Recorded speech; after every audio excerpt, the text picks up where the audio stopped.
Talk. I'm your host, Scott Minton. Today we are on the campus of Wilderness Trail, and we're sitting down with Mr. Shane Baker and Mr. Pat Heist, distillers here at Wilderness Trail. How are we doing today, gentlemen? Great, wonderful. Great. All right, good deal. So first of all, I've been a big fan of Wilderness Trail, for the last couple of years. Been buying some of yours, especially the Weeders and the High Rye. I'm probably more on the single barrel High Rye side because I do like barrel strength stuff. So if you don't mind, tell us, how did we get to here, and why did you pick Danville as your area to put up a distillery? Yeah, as we were kind of joking before this, it all started out with a rock band. A mutual friend of Pat and I's introduced us.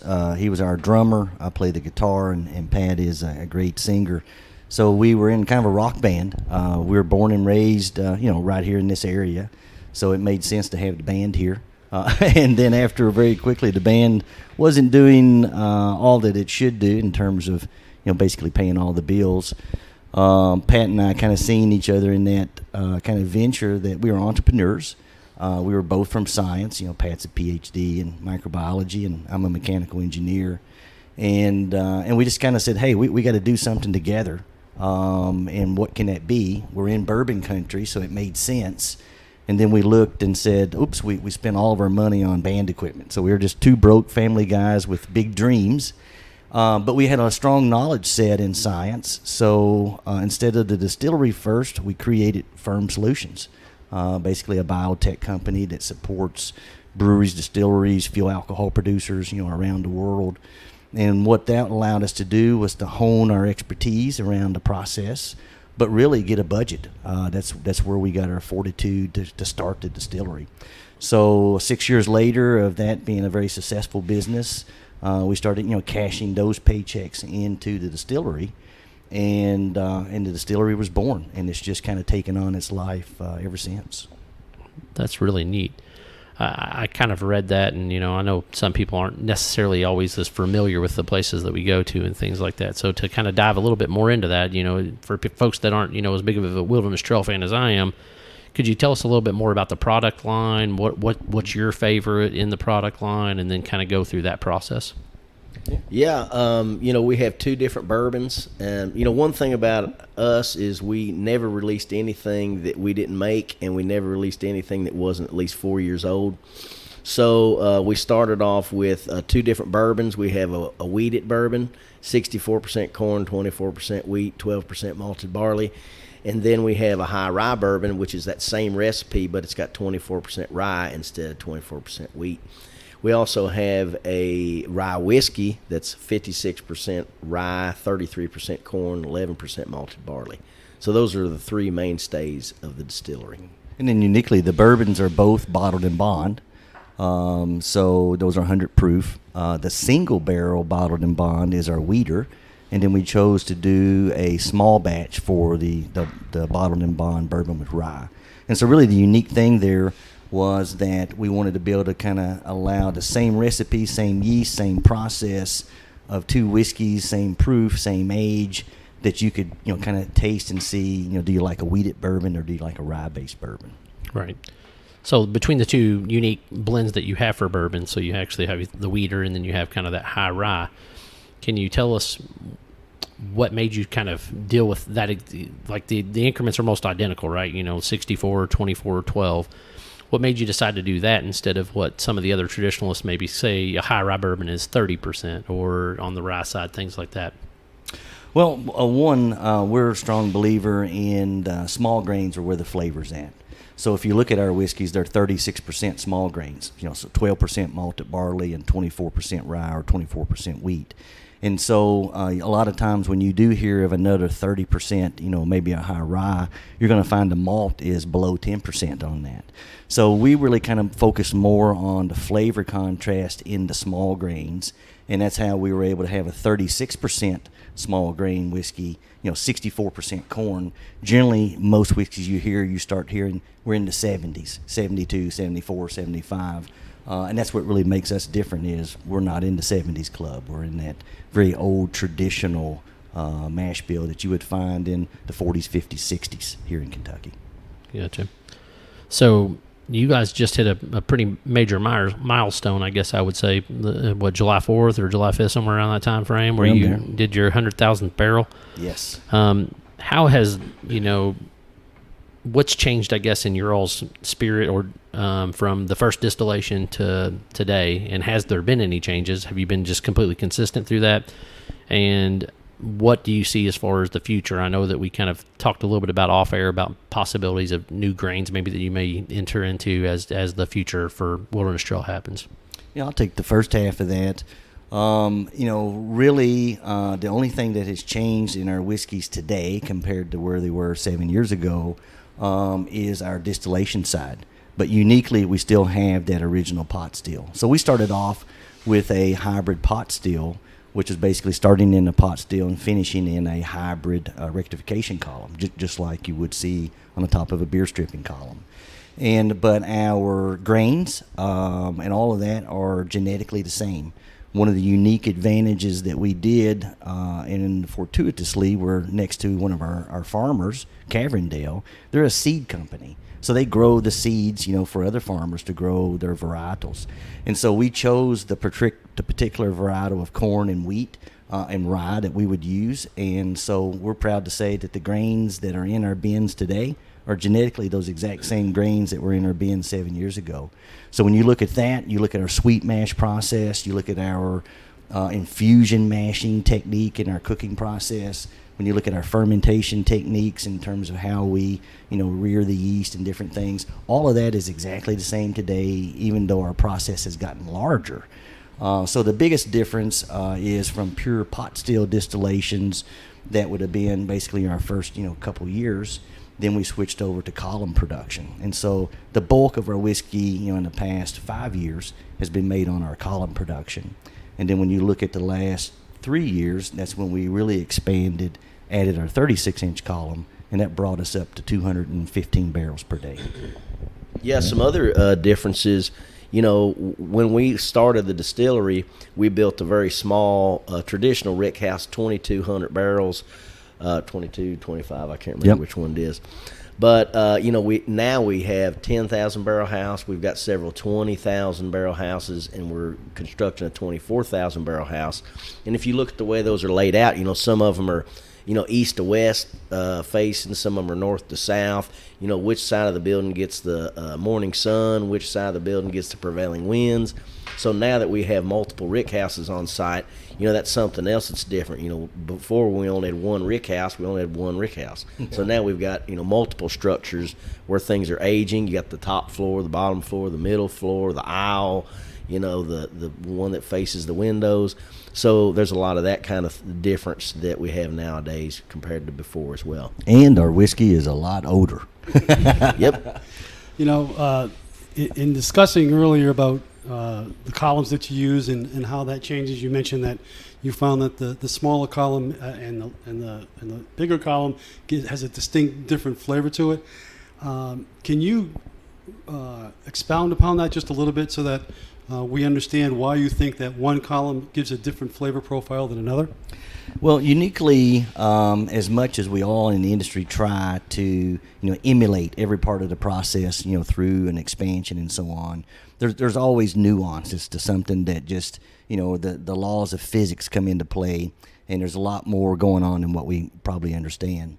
So even when we designed with Vendome all of the placement points, for example, where we capture temperatures and vapor points on our 36, those to the millimeter are in the same locations as our smaller still. So that way, like I was pointing out, when you look at the instrumentation of those two stills, they look identical. They're showing the same temperatures. They're showing all of the same dynamics, of what we're making whiskey at. However, you can also see we have an 18-inch column that runs around 10 gallons per minute. Then there's a 36-inch column, so double the size, but it runs 44 gallons a minute. So, there's a lot more, science going on. It doesn't just double. There's exponential, factors coming into play. So when you look at that, what we've broken down just organoleptically, we just seem to have this bias, back to our smaller still. And so this is kind of just uniform. Again, the whiskeys are on top of each other. And if you're not tasting them every day like we are, you just wouldn't be able to pick them out. But every day we're just like, this has got to be the little still. Sure enough, it would be. So we've tore that apart, a lot. One of the variables that we've come back to is that our little still, again, probably just because of the physics, design nature, uses a little less steam per gallon of mash. And so when you look at all, the inputs and outputs of what, ultimately becomes making a whiskey, that could be one of those variables that are just allowing, it's a little bit more of that flavor to come through versus being diluted down with a little more steam, arguably. But we're still trying to pinpoint it. It's an interesting journey. Yeah. And when Shane says little still, that still will produce 40 barrels a day. So it's it's not that little still. No, it'll crank out 10,000 barrels a year. Our big still do 180 barrels a day. So big difference. Yeah. We call it our little still. Have you ever considered putting, say, the rye in one still and the wheat in another? Or we run all mash bills through both stills all the time.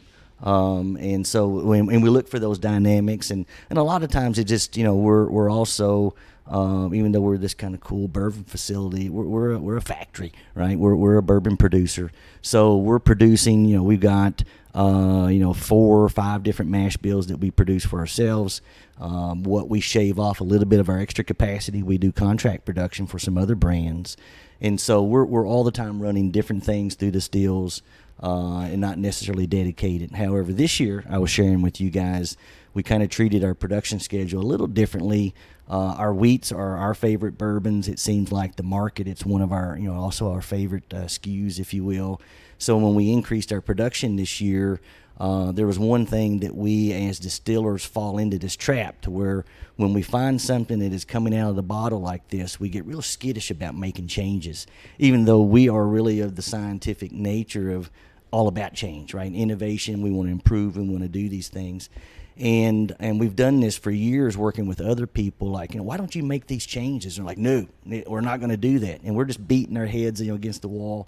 Fast forward to now, and we're like, no, we're not going to change. We're not going to change either, because we're trying to find, that magic answer of why that is. So, again, coming back to the whiskeys we're enjoying right now, would have came off of that smaller still. And so we're back to, okay, this year, nobody's getting any barrels off of that.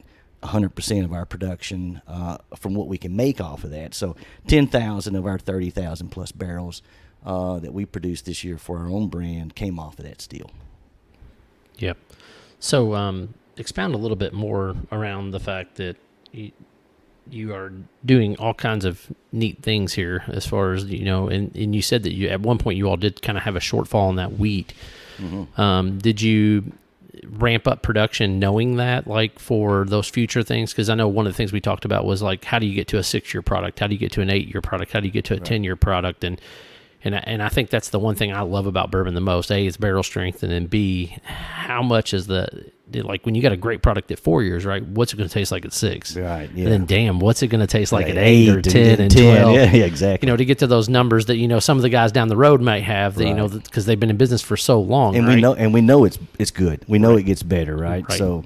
Yeah. So how does that mentality help, or where do you go in that situation when you're trying to get to those numbers? And how much do you set back in reserves? It's actually an easy answer, believe it or not. Somebody's always like, they got these complicated algorithms and what type of software that they have, predictive nature, where does the market. And what we've always done is we put back as many barrels as we could afford to put back. I mean, that was our strategy. Just like, how much money? Still got to run a business. Yeah. I mean, at the end of the day, it's like, okay, we got to do this. We have to pay taxes. And what's left over, let's make barrels. And we made 100% of that. And so, looking back, could we have more barrels today if we had borrowed money or took on partners and divested? And the answer is yes. Should we have done that? We're sitting here looking at each other all the time like, wow, we could be sitting on a lot more whiskey. But the reality is, we're where we're at because that's the path we chose. We've been able to kind of pay our way, slowly. And we're proud to say we're debt-free here. It might have took us longer to get to where we're at today, but we're going to be here to stay. We're debt free, but extremely broke. Yeah, we're broke. I mean, because we've paid Aren't everything. all off. entrepreneurs broke? Pretty much. You stay broke if you're an entrepreneur because you're always growing and you're always looking at things. But we're broke. So we're coming up on my favorite time of year, fall. You know, Yes. I love the fall. There's something about the crisp air and everything Foggy else. mornings. Yep, Oh, foggy yeah. mornings, all that good stuff. Love it. So when I sit back and think about fall, I think about putting up the fire pit, lighting up a stogie, pulling up a glass of bourbon, and just kind of relaxing and talking with the guys or whoever and things like that. Can you tell me, if I was to come hang out with you guys tonight, you know, on this nice cool night, and we were sitting around the fireplace, what would you be drinking? And what's your favorite? I'm enjoying our 6-year right now. I'm really biased to our products. When I go out, I do drink our products. I just love them. But I am drinking our 6-year. But I have a bottle of some 6-year Willet right now that I am really enjoying. Drew and team at Willet are our favorite people on the planet.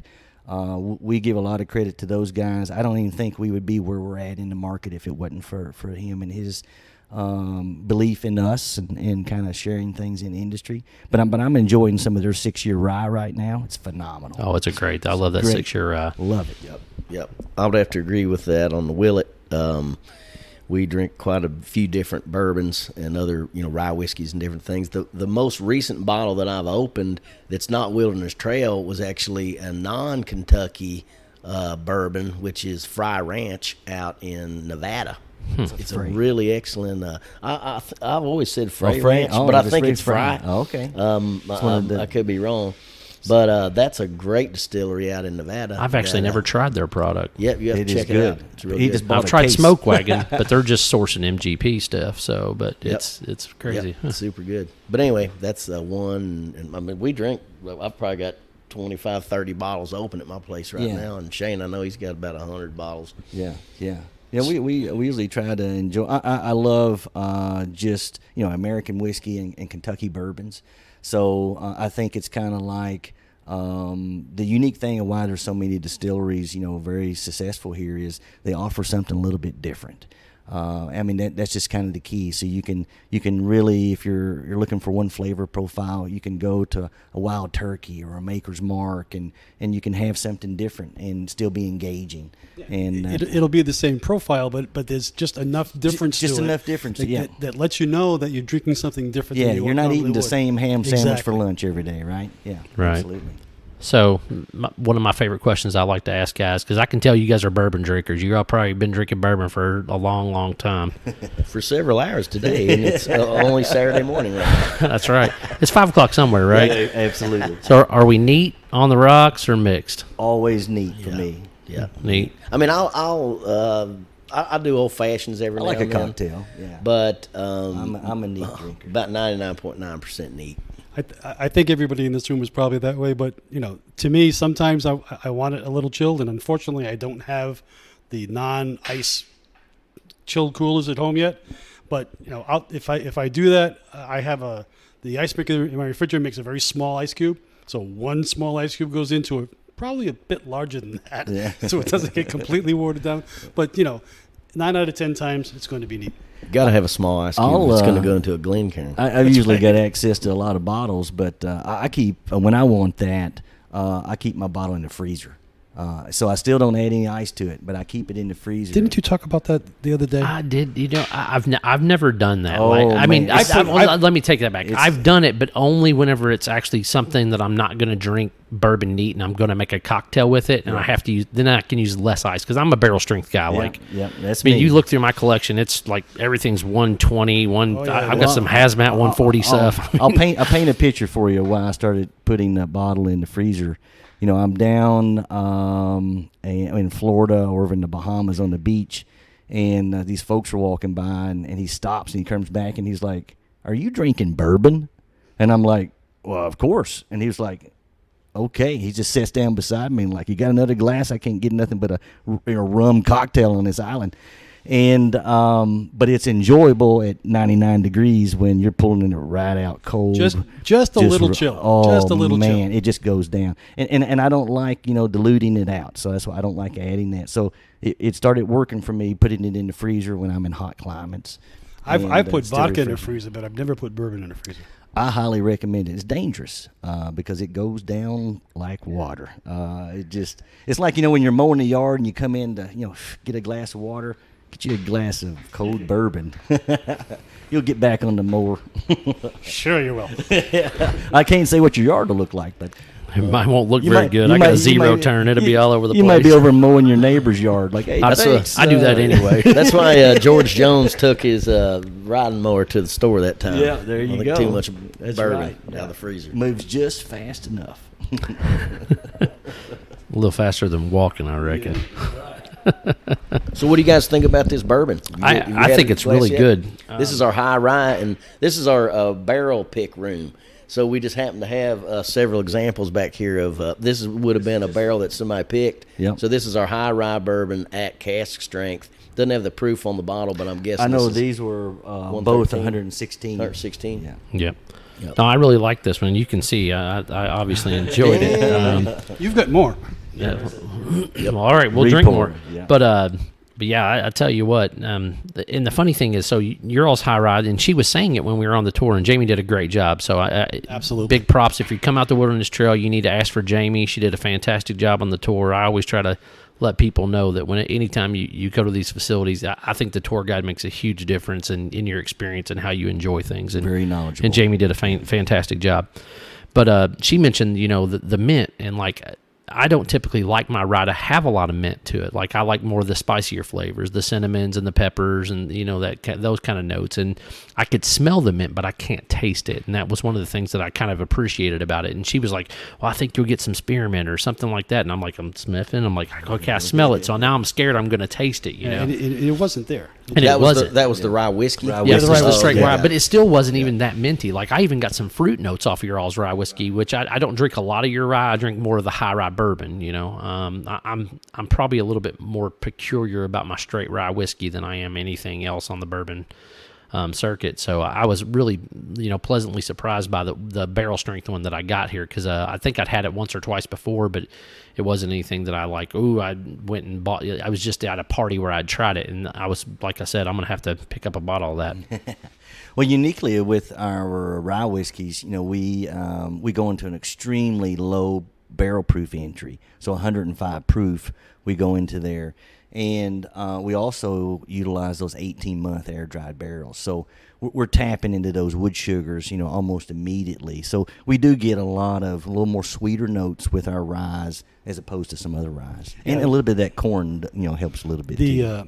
The nose that I got on the rye was the mint that was there, and like Scott said, I expected it to follow on my palate, and it really didn't. Right. It got to the back of my mouth, and there was a fruity characteristic there that I still can't put my finger on. Scott had mentioned banana, I think you said. Yeah, I almost got almost a light banana flavor to it. Yeah. And the finish on it was what I expected for a rye. It was a long finish, and it stayed with you.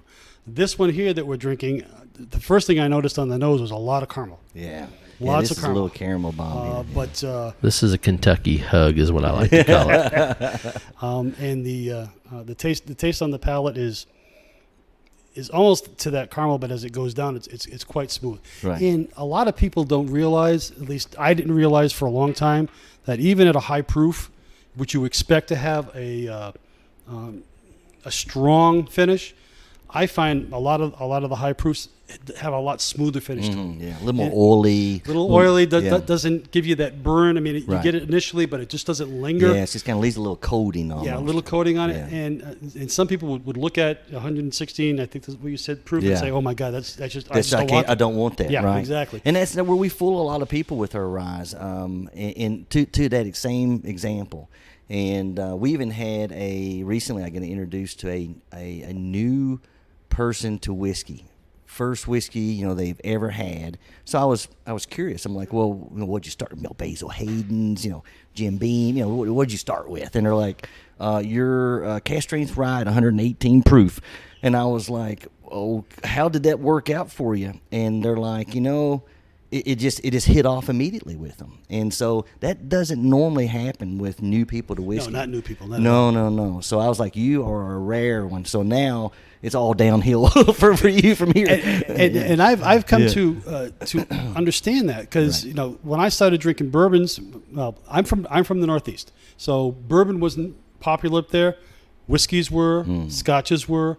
But when I got down here, when in Rome, I started drinking bourbon. And I drink some of the low proofs. And I don't know what all the mash bills were, but as I got into higher proofs and different mash bills and different flavor palettes, it's tough for me to go back. It is. It really is. Yeah. As it is right now, I don't normally drink anything that's much below 100 proof. Right. Yeah. It's just more complex, more flavorful. Yeah, and it's just not diluted out. I mean, that's just kind of the trick. And that is the truth. And if I want to dilute it out, as we talked before, I'll put ice in it. Yeah. But otherwise, I just as soon just enjoy what the company decided was going to be. They were going to put in their barrels and how they aged it and what it came out of the barrel for. Yeah. That to me is an indication of how well the distiller is. And if I like it, great. If I don't like it, well, it's a matter of taste. Right. No matter how you look at it. Yeah, exactly. Absolutely a matter of taste. You said you were from the Northeast. I would have thought you were from Tennessee with that accent. Well, I've been around here for 16 years. So That'll do it. A little bit will rub off. That'll do it. Yeah. But when I first got here, I relocated here from Connecticut. I'm originally from Massachusetts, and I took a lot of kidding. Now the real question is: do you go up to Louisville or Louisville a lot? Or Louisville. That's really the true test when you've converted over is when you can say that word properly. It's Louisville. Louisville. Yep. There you go. Louisville. It's Louisville. It used to be Welcome to the Louisville. Kentucky. Welcome to Kentucky. So bourbon hunting season is right around the corner, right? I mean, all the big boys are releasing all their big famous products and things like that. So I always like to ask my and you're not by any means with what you're making. You're not a micro distiller anymore. But let's be honest, you're not producing the numbers they are either. Right. What's exciting? What are we going to look for on the shelves in October, November? Are you going to have any special releases in the fall this year that our listeners need to go and be like, oh, Wilderness Trail's coming out with a 6-year blah blah blah? What's coming up for you guys? Several things. Actually, we've got, of course, our 6 years are starting to really populate out there. There's actually going to be a couple of little scarce 6-year barrel picks, so I would be on the look at some of your favorite stores for those. Our barrel picks are always really big and kind of, hits with a lot of people. Those are starting to kind of come into the holiday season. We're also getting ready to release a new line extension off of our rye whiskey, which is, unfortunately, a little lower proof. In terms of where we're normally at, like our rye today is a cask strength. So we're going to offer a below a 100 proof on like a Settler Select line. And we're just calling it a more reachable. It's going to be like a $38 bottle of whiskey. And then also we've got a couple milestone barrels that are coming up, like our 100th fermentation or our 1000th this and so on. And so we're doing some kind of unique like barrel picks, if you will, for those.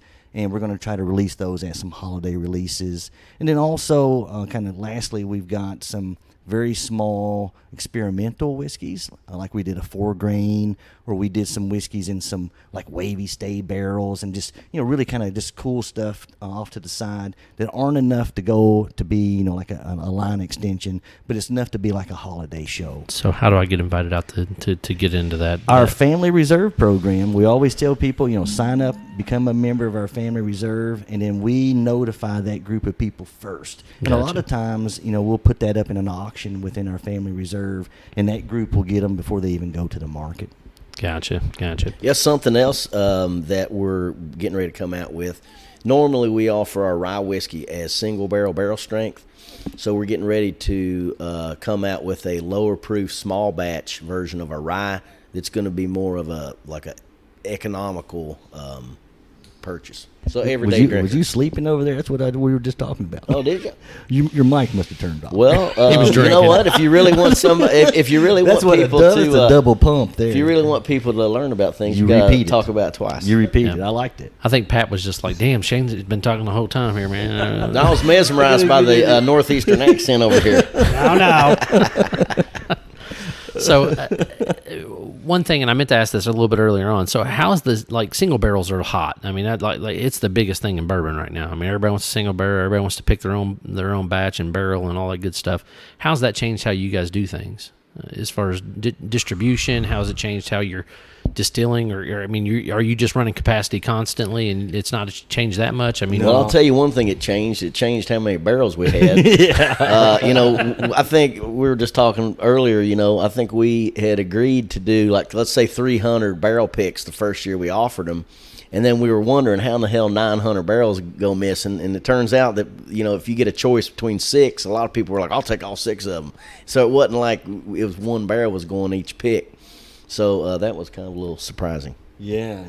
No, but really, we're back to that same principle. We put back all we can afford. We try to, aliquot, if you will, our production and say, this is destined for 10 year, this is destined for 8 year.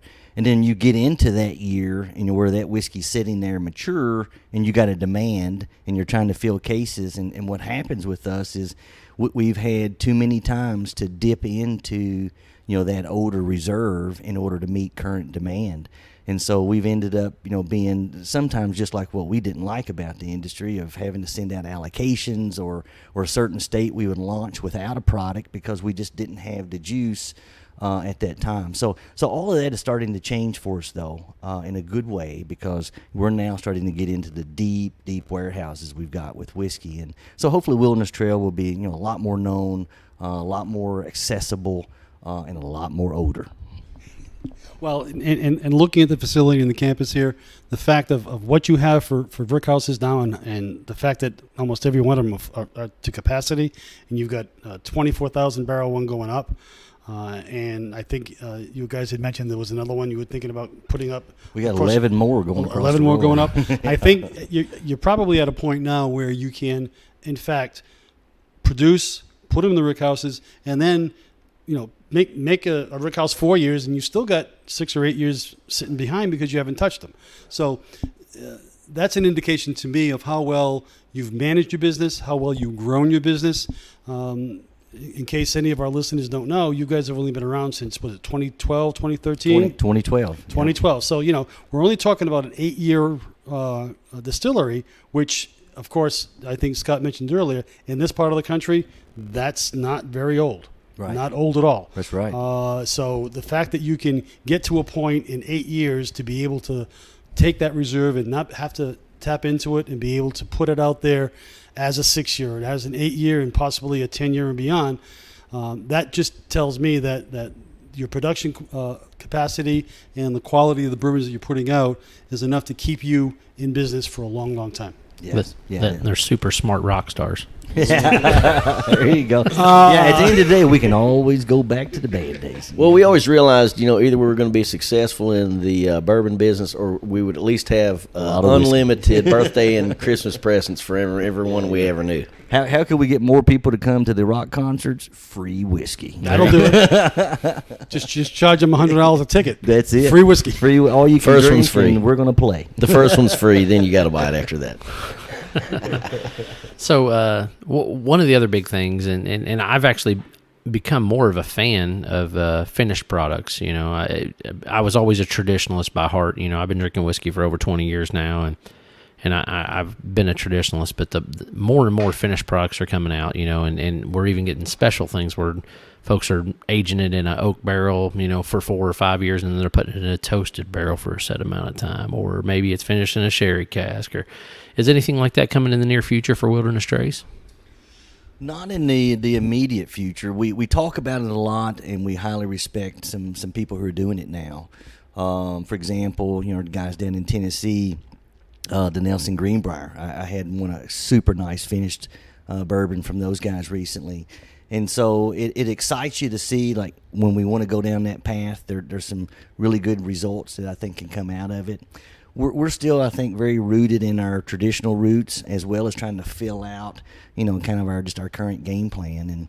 And usually when we see that, it's like we're running out of things to do, so we need to find something else. And we're too busy doing what we're trying to do. So I don't think we're getting to that finished barrel stage yet. Yeah, I almost have a personal phobia of like trying things that have been finished. Yeah. Because it's like opens up a whole nother world. It was like, what was wrong with that whiskey know, before you tried to finish it? Well, right? I mean, well, that and just from an exploratory, if you're going to get into finished stuff, I mean, it's like opening a whole nother can of worms, We've got our wheated bourbon, our rye whiskey, and between 4-grain, between the different proofs, we talked earlier about going from pot still to a column still.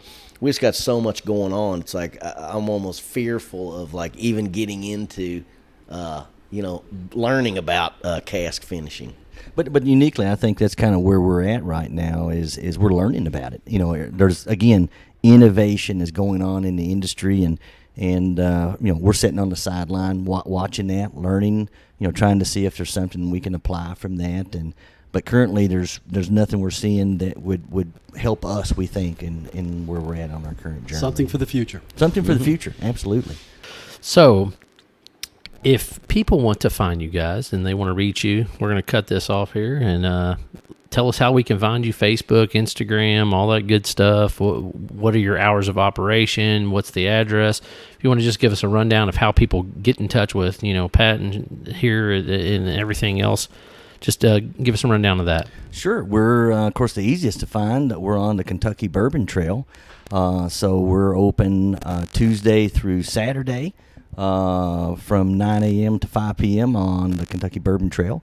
And so we've got, tours in the visitor center. You can find us on Twitter, Facebook, Pinterest, Instagram, and probably 99 other social media things. And believe it or not, we actually have the website KentuckyStraightBourbon.com. Yeah. KentuckyStraightBourbon.com. Somebody was sleeping on the day that we guess, got huh? That will lead you right back to Wilderness Trail. Yeah. There you go. Yeah. There's nothing like Kentucky Straight Bourbon. Yeah. But Not in my book. Especially if you put .com after, it'll take you straight to our website. If you just Google Wilderness Trail, you'll find us. Good deal. Good that's deal. how And I we're found here you in guys. Danville, Kentucky, 4095 Lebanon Road, right out in the very picturesque countryside in Bull County. Good deal. And if you want to find us on Bourbon Barrel Talk, you can find us on Instagram, Twitter. Don't forget to hit subscribe and like, then you can pick us up there. But our Instagram handle is Bourbon Barrel Talk. Our Twitter is Bourbon Barrel T1. I'm Scott. I'm with Shane, Mr. Pat Heist, and Dan. We are signing off. Thanks again. Bourbon Barrel Talk signing off.